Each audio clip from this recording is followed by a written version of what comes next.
abençoando seu marido, seus filhos, seus familiares, as pessoas com quem você conviver. A Bíblia diz que os filhos são herança do Senhor e que eles são bênção também na nossa vida, independente de como eles tenham vindo a este mundo. E eu estou aqui com duas mulheres especiais, vitoriosas, que Deus tem dado sabedoria, graça, a Michele e a Adriane, ai, mãe, não passa na frente, não. que são mães de filhos autistas. E a Michele já falou no programa passado sobre o Breno, como ela tem vivido com o Breno, a sua experiência de ter ele, que tem sido bênção na sua vida. E aqui também hoje está a Adriane. E interessante, Michele, que você conheceu a Adriane na escola e com a convivência e vendo o Breno, ela descobriu também que o seu filho era autista. Fala um pouquinho sobre isso, Michele.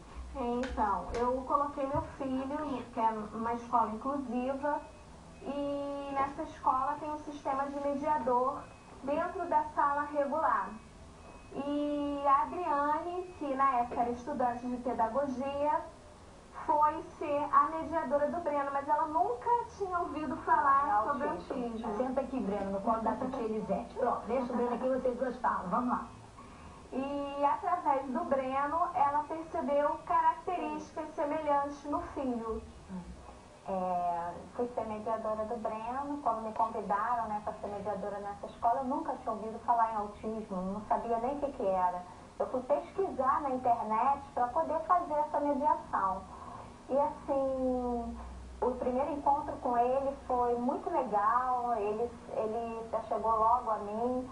E conforme foi passando o tempo, eu fui observando que o Breno estava apresentando algumas características muito parecidas com o que o meu filho fazia em casa. Mas meu filho ainda não frequentava a escola. E foi assim que eu descobri. Quantos anos tinha o teu filho? Meu filho tinha 3 aninhos na época. E você ainda não tinha descoberto não tinha nada descoberto nada. E nunca nenhum pediatra falou que ele apresentava esse... Não, nunca tinha ocorrido nada e eu também nem tinha percebido. Para mim era normal da idade, né? Aquela demora da fala, né? Ele não querer interagir com outras crianças. Para mim isso ainda era normal. E foi através do Breno que eu comecei a perceber mais às vezes estereotipias mesmo que o autismo tem, né? Que são específicas do autismo. E foi assim que eu descobri que o meu filho também era autista. E aí você levou o seu filho para fazer um tratamento? Na verdade, assim, a minha amiga Michele é quem me ajudou nisso tudo, né? Eu fiquei muito confusa, não sabia como procurar ajuda, onde procurar. E a Michele é quem foi me auxiliando, né? Me dando as dicas dos médicos, né? Os terapeutas, para fazer as terapias com ele.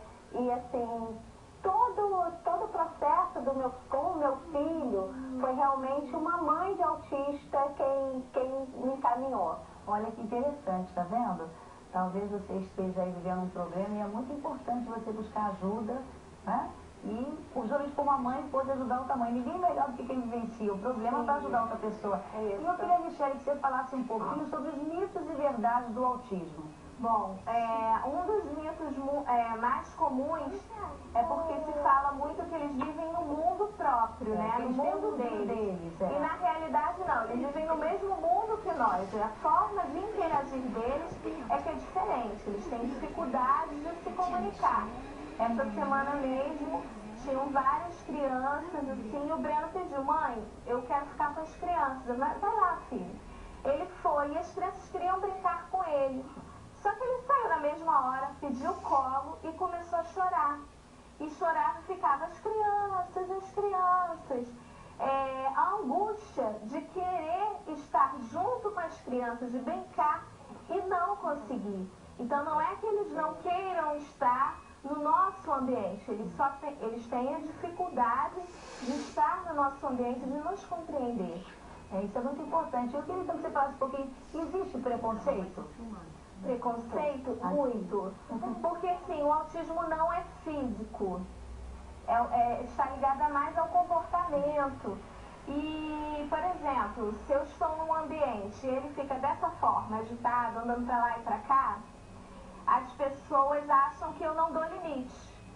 né? Que é uma criança sem Se a pessoa educação. conhece, nossa, essa mãe educa essa criança, não dá Exatamente. limite, que criança mal educada. Eles costumam ter crises de birra.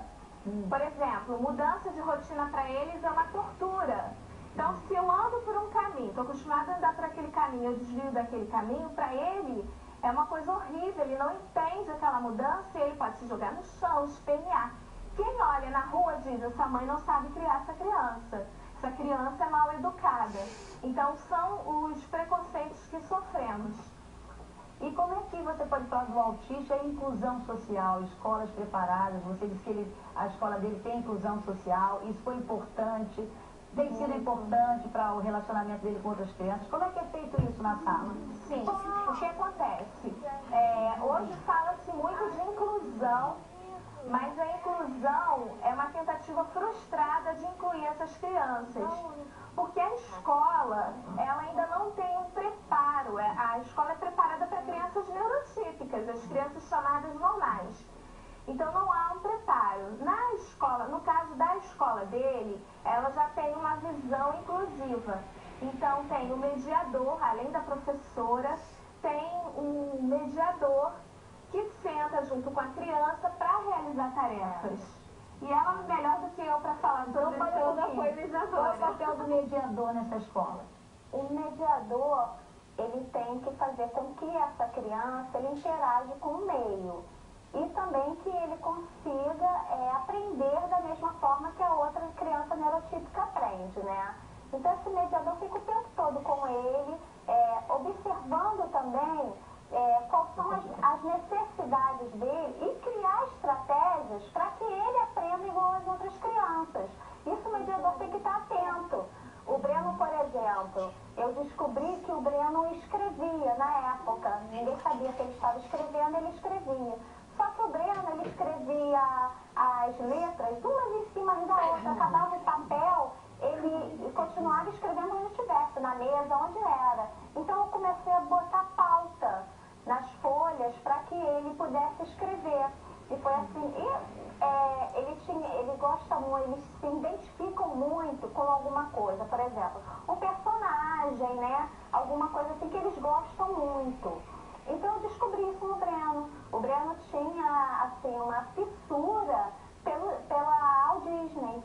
Então eu comecei a pegar personagens da Disney para fazer com que ele escrevesse, né, para que ele começasse a funcionar o cognitivo dele realmente, né, o letramento, coordenação motora, e era assim que eu conseguia ter resultados dele. Eles aprendem de uma forma diferente, porque eles, um dos mitos é até assim, os autistas são mega inteligentes, na verdade não. Existem alguns que têm como comorbidade o retardo mental, outros que têm o cognitivo preservado, mas têm dificuldade de aflorar, né, de resistência ao ensino.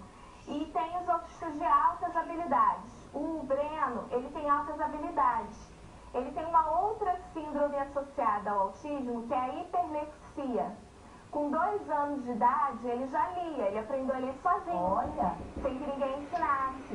Ele tem habilidades para aprender línguas. Ele está falando inglês, espanhol e francês, porque ele pesquisa na internet, entra lá no Google, começa a pesquisar e aprende. Mas assim, o comportamento agitado e a falta de concentração atrapalha em aprender. E a escola tem dificuldade de lidar com isso? Tem, porque a escola está preparada para o aluno copiar do quadro, entendeu? E não dar nenhum trabalho quanto a isso. Ele não vai copiar do quadro. Ele não vai ter esse tamanho. Ele tem essa facilidade de aprendizagem. Ele aprende rápido. Mas o mediador tem que estar atento a isso. Uma das coisas que eu percebi nele também foi isso.